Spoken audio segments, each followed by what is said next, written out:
Global পয়েন্টের পক্ষ থেকে আপনাদের সবাইকে স্বাগত। ফিলিস্তিনের বেশ কয়েকটি মিলিশিয়া গোষ্ঠীকে অস্ত্র সরবরাহ করছে ইসরায়েল। স্বাধীনতাকামী গোষ্ঠী হামাসকে প্রতিহত করতে এমন পদক্ষেপ নিয়েছে আইডিএফ। ইসরায়েল সংবাদপত্র এবং আনাদোল এজেন্সি মিডল ইস্ট মনিটরের মতো গণমাধ্যমের বরাত নিয়ে তথ্য প্রকাশ করা হয়েছে। অর্থ ও সামরিক সহায়তা প্রদান করে মিলিশিয়াগুলো মূলত সীমিত আঞ্চলিক কার্যক্রম পরিচালনা করে, তবে বিশ্লেষকরা মনে করেন যে সাংগঠনিক শক্তি এবং জনসমর্থন না থাকায় এসব গোষ্ঠী হামাসের কার্যক্রমের তুলনায় উল্লেখযোগ্য প্রভাব ফেলতে পারবে না।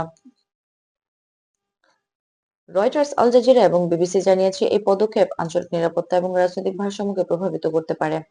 আন্তর্জাতিক পর্যবেক্ষকরা মনে করছেন সরাসরি সংঘর্ষে যাওয়ার চেয়ে এটি প্রতিরক্ষামূলক পদক্ষেপ হিসেবে বিবেচনা করা হচ্ছে। যুক্তরাষ্ট্র এবং ন্যাটো এই কার্যক্রম মনিটর করছে। বিশ্লেষকরা বলছেন আঞ্চলিক দেশগুলোর মধ্যে সমন্বয় এবং সতর্কতার সঙ্গে পদক্ষেপ গ্রহণ করা গুরুত্বপূর্ণ। নিরাপত্তা এবং কূটনৈতিক সংযম বজায় রাখার মাধ্যমে সম্ভাব্য জটিল পরিস্থিতি এড়ানো সম্ভব। ইসরায়েলের পদক্ষেপ একটি সতর্কবার্তা হিসেবে বিবেচিত হচ্ছে, যা আঞ্চলিক স্থিতিশীলতা এবং নিরাপত্তা রক্ষায় গুরুত্ব বহন করে। আন্তর্জাতিক পর্যবেক্ষকরা মনে করেছেন যে কোনো অস্ত্র সরবরাহের ক্ষেত্রে দূরদর্শী পরিকল্পনা এবং সীমিত লক্ষ্য অপরিহার্য।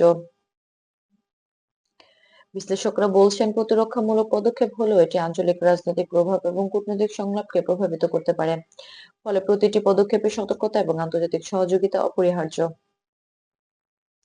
সারসংক্ষেপে বলা যেতে পারে ইসরায়েলের পদক্ষেপ আঞ্চলিক ভারসাম্য এবং নিরাপত্তা বজায় রাখার প্রচেষ্টার অংশ। মিলিশিয়াগুলোর কার্যক্রম সীমিত হলে এটি স্থানীয় এবং আন্তর্জাতিক পর্যবেক্ষকদের জন্য সতর্কবার্তা হিসেবে গুরুত্বপূর্ণ।